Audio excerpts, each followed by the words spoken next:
Pública nos habla precisamente de estas cifras. No se da detalles de edades y dista mucho de la documentación diaria que nosotros hemos venido realizando desde el 2016. Hemos sacado, le compartí a la secretaria mi columna, que es muy amplia, del recuento del 2022 que nosotros llevamos a cabo. Voy a permitir, si usted me lo permite, dejarle la columna que seguramente no ha leído porque pues Frida Guerrera no se lee mucho, aunque nos publican en diversos medios. Hemos sacado también nuestros comparativos con otros años y aunque sí se nota una disminución en el delito, que es el feminicidio, ahora las fiscalías están catalogando los asesinatos de mujeres como homicidios dolosos o suicidios. Sabemos que ustedes vierten la información que les dan las fiscalías, pero esta información realmente es real, perdón la redundancia.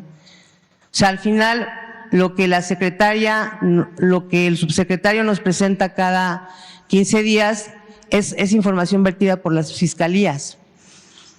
También es claro que estos últimos 2 años se han llevado a cabo más detenciones porque ha intervenido usted en algunos casos y la secretaria Rosa Isela, que no debería estar haciendo ese trabajo. Se supone que existen dentro de la FGR áreas que deberían estar atendiendo. Por ejemplo, ¿qué hace Sara Irene Herrerías Guerra, titular de la Fiscalía Especializada en Materia de Derechos Humanos? Una mujer muy ligada a la derecha que está enquistada en la FGR o en cargos con los diferentes gobiernos anteriores al suyo. ¿Qué hace Leticia Catalina Soto Acosta, titular de la Fiscalía Especializada en Delitos de Violencia contra las Mujeres y Trata de Personas? ¿Por qué como tal la FGR no interviene? ¿Por qué no hay acercamiento de la FGR con el resto de las fiscalías? Una vez más, le traigo a la mesa el tema de Alejandro del Valle de la Abeja, quien mañosamente fue liberado por el juez Javier Raúl Ayala Casillas en la madrugada del 15 de octubre, otra vez en la Ciudad de México, argumentando que no había datos de prueba que concretaran su vinculación a proceso por violencia intrafamiliar y abuso sexual de su menor de 6 años. Y también comentarle, presidente, en noviembre pasado, el juez Hugo Martínez González liberó a otro feminicida, argumentando, la víctima fue localizada en la calle, se tenía una prueba que es la máxima, que es el ADN, y el juez argumentó que el hecho de que se le haya encontrado ADN a la víctima del sujeto no ameritaba que él hubiera asesinado a esta mujer. El sujeto fue absuelto. Y bueno, para terminar, ofreciendo disculpas por esto, presidente, sus detractoras, así como las y los míos, utilizan su negativa a este informe, el de las políticas públicas, no los números, no lo que se hace y que yo creo que es muy bueno que se haga ese ejercicio. Antes no se hacía, en efecto, antes no se sabía, pero ¿por qué no traer a CONAVIM? ¿Por qué no traer otra vez a DIF? No sabemos qué pasa con los niños. Hay mucho aumento de asesinatos en niños, en bebés, en niñas, en mujeres adultas mayores, y esas políticas públicas de las que justamente la secretaria nos habló ahorita, que se dan cada mes en la Secretaría de Gobernación, creo que aquí ayudaría mucho que se pudiera conocer que existe a dónde acudir, que hay instituciones que tienen claramente esa señal de ayudar a que el feminicidio disminuya. Y bueno, por último, si no sirven esas 2 áreas de la Fiscalía de la General de la República, ¿por qué no intentar por una fiscalía especializada en feminicidios desde la FGR? Muchas gracias, presidente. Sí. Mira, el caso de la clasificación de homicidios que son feminicidios. Esto en verdad comenzó con nosotros, porque antes se asesinaba a mujeres y eran homicidios. Empieza a hacerse la clasificación prácticamente al inicio de nuestro gobierno. Creo que tú lo podrías explicar y sí me gustaría que se diera a conocer la lámina sobre feminicidios, porque es parte del trabajo que se viene haciendo.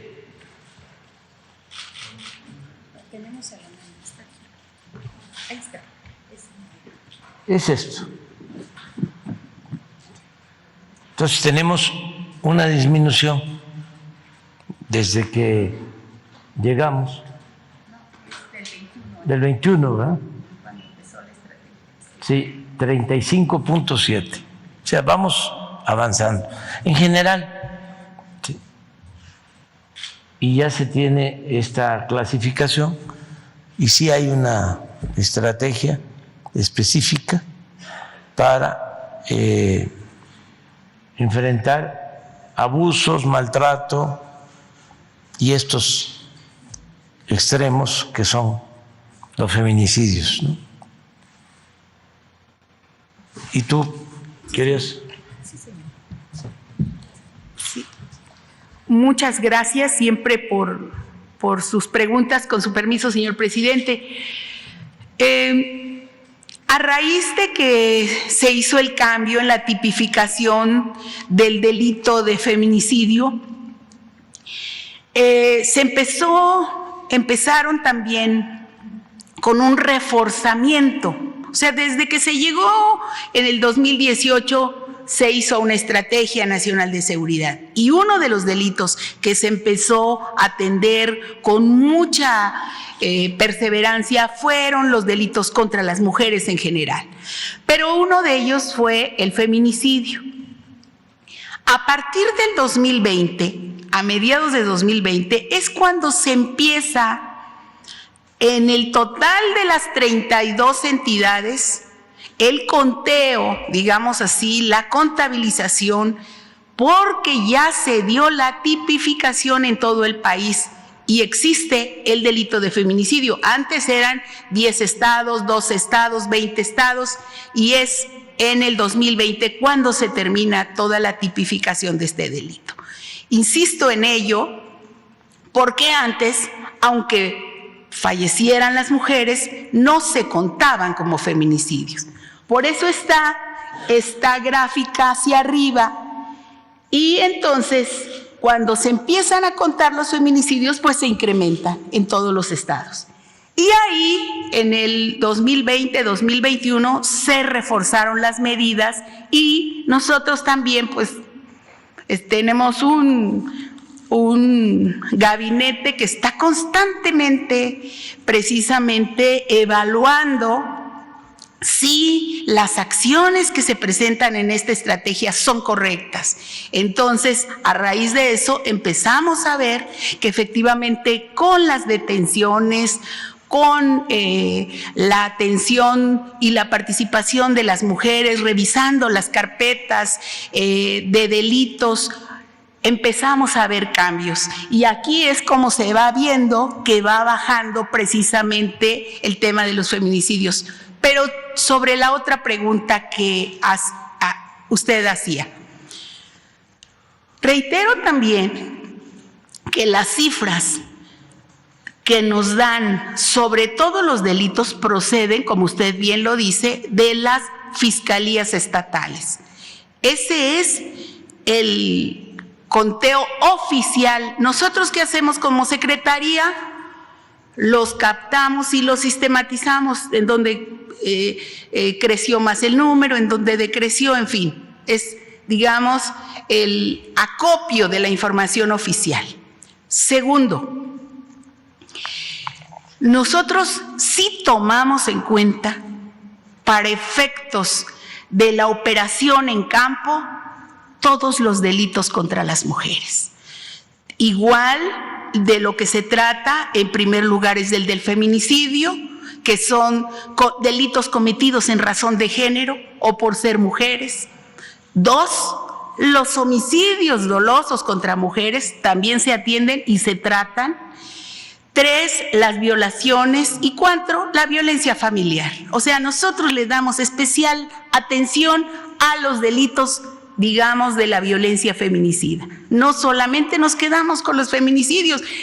Tienen razón en que esto es pues el delito que más nos preocupa, no quiere decir que los otros, pero digamos, para una determinación en donde existe más preocupación sobre un municipio, sobre el tema para la atención en campo, de prevención, atención y sanción para erradicar el delito, se toman en cuenta todos los delitos que mencioné, no nada más el feminicidio. Entonces, no vamos a descansar en seguir atendiéndolo y en seguir trabajando con los equipos que usted conoce, sobre equipos especializados que atiendan los delitos contra las mujeres. Es muy importante trabajar, usted se ha referido a una fiscal en la Fiscalía General de la República, pues le quiero decir que nosotros trabajamos de la mano con ellos, con ellas. No se puede trabajar solamente en una isla, tenemos que estar trabajando permanentemente con todas las compañeras. A veces pienso que es por falta de información, que no conocemos todo y que sí sería bueno, pues como sugerencia, que también se diera la información de los avances que se tienen en los casos que ustedes tienen interés en conocer, como lo hacemos nosotros de manera transparente, pero de que están trabajando y lo estamos haciendo de la mano de la Fiscalía General, lo hacemos con respeto a su autonomía, como bien nos ha dicho el presidente, pero pues todos los días estamos en permanente comunicación con ellos, y no es por caso de mujeres, es por otros casos, pero ponemos atención a lo que usted nos está diciendo. Eso sería, presidente. Gracias, presidente. Gracias, secretaria. ¿Por qué no invitar al fiscal, a la fiscalía?